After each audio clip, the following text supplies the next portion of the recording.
morning guys! Ngayon po is Friday. Kasi po, wala pong pasok bukas. Kaya po, late na po ako dyan. Kasi alas 6 na po nagising si mama. Kaya po, papunta po kami ng mataas na kahoy.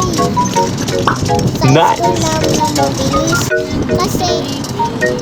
Kasi late na ako. Kaya bilisan na namin. Kaya kasama ko na pala si Bebe. Maaga din kasi maiising si Bebe. Kaya sinama na namin.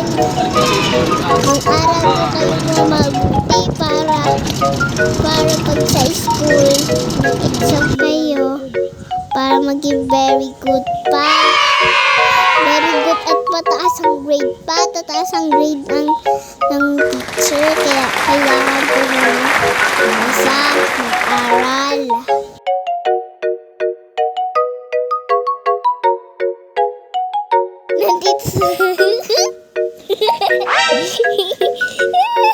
Nandito na po kami sa school. Kaya papasok na po kami ng e-bike sa pupunta ng school namin. May ginagawa po sila sa school namin. Kaya bawal po dumaan doon.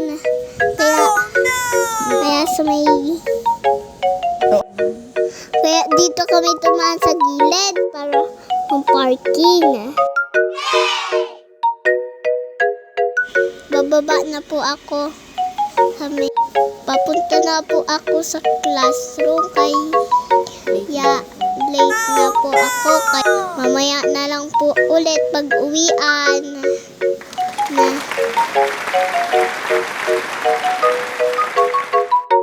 Uwian na po kami. Kaya nang-ayos kami ng aking bag.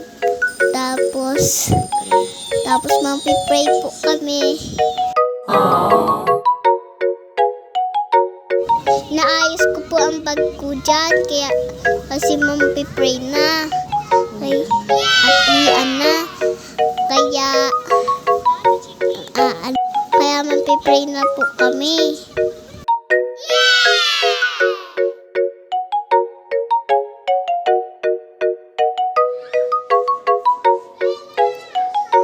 Uwian na po kami, kaya lumabas po kami kasama ang mga classmate ko. Masaya po ako kasi wala po pasok bukas. Mag-aaral po kami ng Sabado-Linggo sa bahay. Kaya nice. wag po magtatablet pagkatapos mag-aral. Kasi pag hindi nyo tinapos ang pag-aral at inuna nyo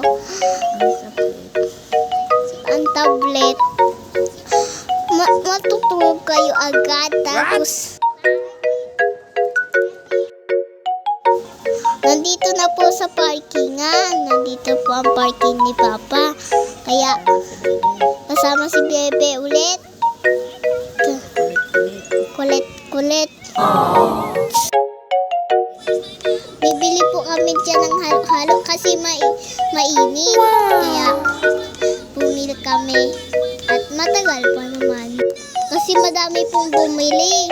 Kaya ito. Po kami. Ayan po. Ang sarap po ng halo-halo. Yummy! Hanggang dito na lang po. Thank you for watching. Bye-bye!